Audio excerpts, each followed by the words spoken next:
دوستوں میرے احبابوں، یہ میرا فرض منصبی ہے کہ ہم آپ تک دین کی خیر کی بات پہنچائیں، اور وہ پہنچا رہے ہیں، اور آپ کا کام یہ ہے کہ آپ عمل کریں۔ عمل نہیں کریں گے، اب علامۃ الدہر سماعت الشیخ حضرت مولانا قاری ابو حذیفہ صاحب آپ سے بری ہیں۔ آپ یہ شکایت نہیں کر سکتے حشر میں کہ مولا تعالیٰ میں نے تو حضرت کو رکھا تھا، انہوں نے بتایا ہی نہیں قرآن میں کیا ہے، کیا کرنا چاہیے کیا نہیں کرنا چاہیے۔ اگر یہ بتاتے تو ہم بیوقوف تھے کیا کہ ان کی بات نہ مانتے؟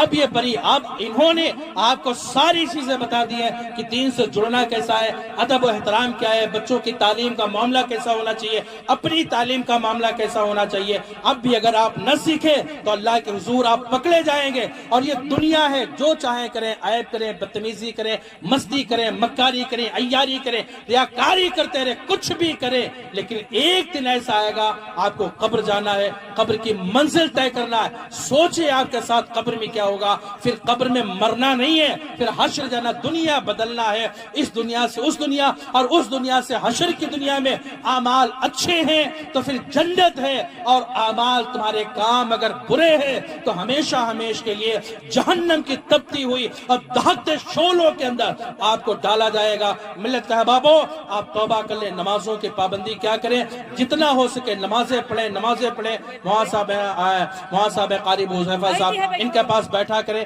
دین کی تعلیم سیکھا کریں، دین کا معیار سیکھیں، بچوں کو تعلیم دے، گھر پہ تعلیم دے، تعلیمی ماحول پیدا کر دے۔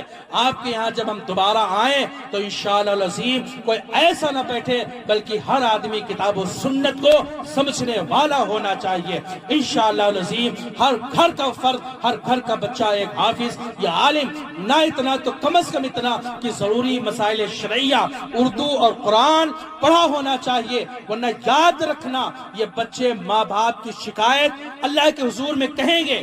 جب اللہ پوچھے گا ان سے تم نے تعلیم کیوں نہیں حاصل کی، تو کہے گا مولا ہم کیا کریں، یہ تو ذمہ داری میرے ماں باپ پر تھی۔ ہاں، ماں باپ نے سکھایا نہیں، انہوں نے مدرسہ بھیجا نہیں، تو ہم سیکھتے کہاں؟ اگر وہ بھیجتے تو ہم ضرور تعلیم سیکھتے۔ تو اللہ پاک جل وعلا ان کی وجہ سے تم دونوں ماں باپ کو جہنم رسید کرے گا۔ خدا را اپنی حفاظت کرو اور بچوں کی بھی حفاظت کرے۔ استغفر اللہ ربی من کل ذنب واتوب الیہ۔ یہ مختصر سی میں نے آیت کریمہ سورت چھیڑی تھی، سورہ فاتحہ، 2 لفظ کی بھی مکمل صراحت نہیں ہو پائی، تفسیر نہیں ہو پائی، ٹائم ہو گیا۔ انشاءاللہ العظیم اگر ٹائم کبھی ملتا ہے تو پھر ہم سورہ فاتحہ پر گفتگو کریں گے، لیکن اس کا معنی وغیرہ آپ یاد کر لینا بڑا ضروری ہے۔ اور کوئی بھی ضرورت پیش آئے، آسے بھوت پریت والا مسئلہ ہو یا کچھ بھی، تو پھر الحمد شریف پڑھیں، لیکن یہ ورد رکھنا، چلتے پھرتے لیٹتے بیٹھتے آپ الحمد شریف پڑھتے، الحمدللہ رب العالمین، اکثر سب کو یاد ہوتا ہے، آپ پڑھتے رہیں بن گنتی